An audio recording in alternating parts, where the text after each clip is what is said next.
France से आग लगने की हैरान करने वाली तस्वीरें सामने आई। वहां के जंगलों में भीषण आग लगने से कोहराम मच गया और इस आग ने विकराल रूप ले लिया है। भीषण आग लगने से जंगल के हजारों एकड़ एरिया जलकर राख हो गए।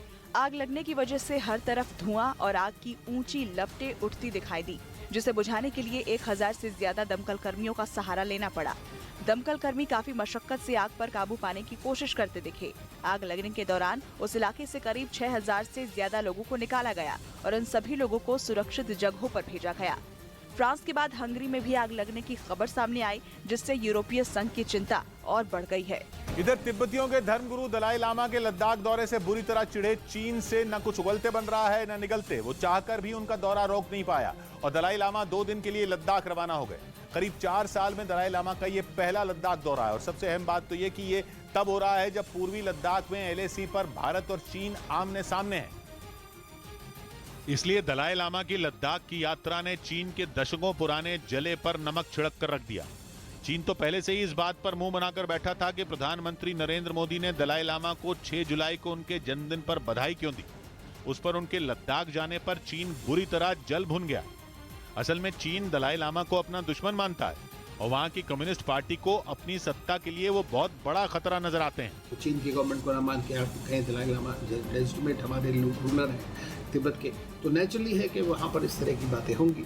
दुनिया के ताकतवर देशों में एक देश, एक से बढ़कर एक हथियार रखने वाला देश, लेकिन फिर भी दलाई लामा जैसे धर्मगुरु से डरता है, क्योंकि सिर्फ तिब्बत या भारत में ही नहीं बल्कि पूरी दुनिया में दलाई लामा का नाम है। तिब्बत के लोगों के राजनीतिक धार्मिक नेता के तौर पर उनकी काफी साख है। इसलिए दलाई लामा का नाम सुनते ही चीन को अपने कब्जे से तिब्बत के छीनने का डर सताने लगता है। वो तिब्बत जिसे अपने ताकत के दम पर 72 साल पहले उसने हथिया लिया था और उसी वजह से 1959 में दलाई लामा को चीन से अपनी जान बचाकर भारत में शरण लेनी पड़ी थी। भारत ने खुली बाहों से दलाई लामा का स्वागत किया था, लेकिन चीन ने तब भी विरोध किया था और आज तक वो भारत के दलाई लामा को शरण देने पर आग बबूला है। तभी से चीन दलाई लामा को अलगाववादी मानता है, जबकि दलाई लामा ये बिल्कुल साफ कर चुके हैं कि वो चीन से तिब्बत की आजादी नहीं बल्कि चीन में रहते हुए ही तिब्बत के लिए स्वायत्तता चाहते हैं। लेकिन चीन के जहन से उनका डर निकलता ही नहीं। सावन में मीट की दुकानें बंद करवाने पर बरेली में हंगामा हो गया। आरोप है कि यूपी के बरेली में मीट की दुकानें बंद करवाने पहुंची नगर निगम की टीम पर कुछ लोगों ने हमला कर दिया। इस घटना के बाद हालात को काबू में करने के लिए वहां कई थानों की पुलिस को बुलाना पड़ा। इससे पहले सावन के महीने में बरेली नगर निगम ने कांवड़ यात्रियों के रूट पर पड़ने वाली मीट और शराब की दुकानों को बंद रखने का फैसला लिया था।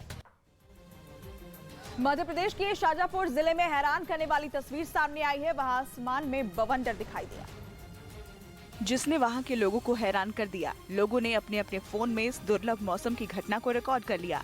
इस बवंडर को देखकर ऐसा लग रहा था मानो पानी ने आसमान छू लिया हो। तेज रफ्तार से आए इस बवंडर की चपेट में जो कुछ आया उसे वो उड़ा ले गया। इस मंजर को देखते ही लोग हैरान हो गए और लोगों की भीड़ जमा हो गई। वैज्ञानिकों का कहना है कि वायुमंडल में कम दबाव का क्षेत्र बनने के बाद ऐसे बवंडर बनते हैं।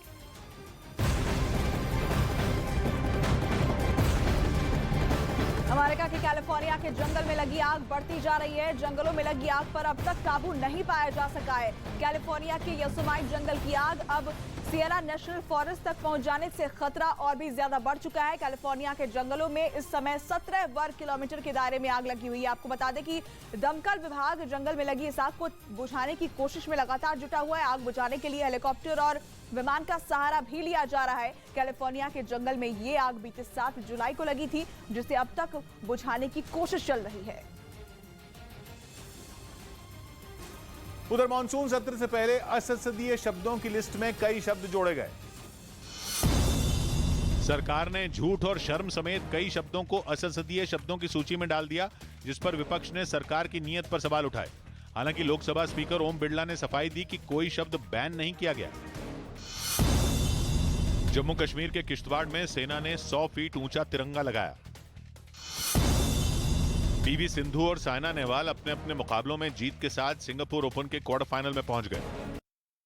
उधर झारखंड के कुछ सरकारी स्कूलों में रविवार की बजाय जुमे के दिन छुट्टी रखे जाने पर बवाल मच गया। इस बवाल की शुरुआत जामताड़ा जिले से हुई, क्योंकि आरोप लगे कि मुस्लिम समुदाय की ज्यादा आबादी वाले इलाकों के कई सरकारी स्कूलों में छुट्टी का दिन ही बदल दिया गया।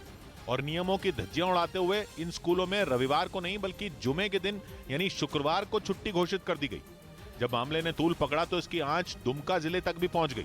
वहां भी 30 से ज्यादा सरकारी स्कूलों में शुक्रवार को छुट्टी रखे जाने की बात सामने आई। और जब न्यूज 18 की टीम इन आरोपों की पड़ताल के लिए वहां के एक स्कूल पहुंची तो वहां लगे मिड डे मील के मेन्यू ने शुक्रवार को छुट्टी रखे जाने की गवाही दे दी। हम इस वक्त मौजूद हैं उर्दू मध्य विद्यालय में। इस बोर्ड में आप देख रहे होंगे कि कहीं पर भी शुक्रवार नहीं दिख रहा है। स्कूल के छात्रों ने भी जुमे के दिन अपने स्कूल में छुट्टी होने की बात कही। आपके स्कूल में छुट्टी कब होती है? आरोप है कि इलाके के लोगों ने स्कूल प्रशासन पर दबाव डालकर जुमे को छुट्टी का दिन तय कर दिया। हालांकि मामले पर बवाल बढ़ता देख शिक्षा विभाग के अधिकारी हरकत में आ गए। आनन फानन में इस मामले की जांच के आदेश जारी कर दिए गए। और जामताड़ा में हुई शुरुआती जांच के बाद पता चला कि वहां के 47 सरकारी स्कूलों में काफी समय से रविवार के बजाय शुक्रवार को छुट्टी की जा रही थी। साथ ही यह भी पता चला कि इन स्कूलों के नाम की शुरुआत में बिना किसी सरकारी आदेश के उर्दू शब्द जोड़ दिया गया था, जिस पर सख्त रुख दिखाते हुए शिक्षा विभाग ने जामताड़ा के इन स्कूलों की प्रबंध समितियों को भंग करने का आदेश जारी कर दिया और इन स्कूलों के नाम की शुरुआत में लिखे गए उर्दू शब्द को भी हटाने के निर्देश जारी कर दिए गए। कैरिबियाई देश हैती में बढ़ती महंगाई की वजह से पिछले एक हफ्ते से प्रदर्शन जारी है, तो वहीं हैती की राजधानी पोर्ट ओ प्रिंस की सड़क पर हिंसा की तस्वीरें भी सामने आ रही हैं। हैती की राजधानी पोर्ट ओ प्रिंस की सड़क पर प्रदर्शनकारी उतरे और जमकर प्रदर्शन किया। इस दौरान राजधानी की सड़कों पर आगजनी भी की गई। हाथ में पेट्रोल की गैलन और महंगाई के पोस्टर लेकर लोग प्रदर्शन करते दिखे। इस दौरान सड़क किनारे हैती की पुलिस खड़ी नजर आई, जिनके सामने ही प्रदर्शनकारी टायरों को आग लगाते रहे। हैती में बढ़ती महंगाई, ईंधन की कमी और पेट्रोल की कीमतों में बढ़ोतरी ने जनता की परेशानी बढ़ा दी।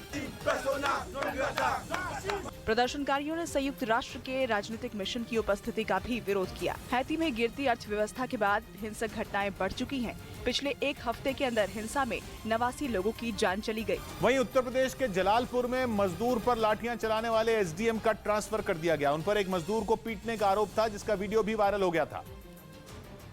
और उसमें जलालपुर के एसडीएम के पद पर मौजूद मोहनलाल गुप्ता एक मजदूर को लाठियों से पीटते दिखाई दिए थे। जानकारी के मुताबिक 3 दिन पहले जमीन को लेकर हुए एक विवाद को निपटाने के लिए वो बाकरगंज गांव पहुंचे, जहां पूछताछ के दौरान वो एक मजदूर पर भड़क गए और उस पर सजा के तौर पर लाठियां भांजते दिखे। तुम काम यहाँ कर रहे हो और बता रहे लखनऊ दिल्ली है। इस घटना का वीडियो वहां मौजूद किसी शख्स ने बनाया, जो सोशल मीडिया पर वायरल हो गया। इसके बाद जलालपुर के डीएम ने उनका ट्रांसफर अकबरपुर कर दिया।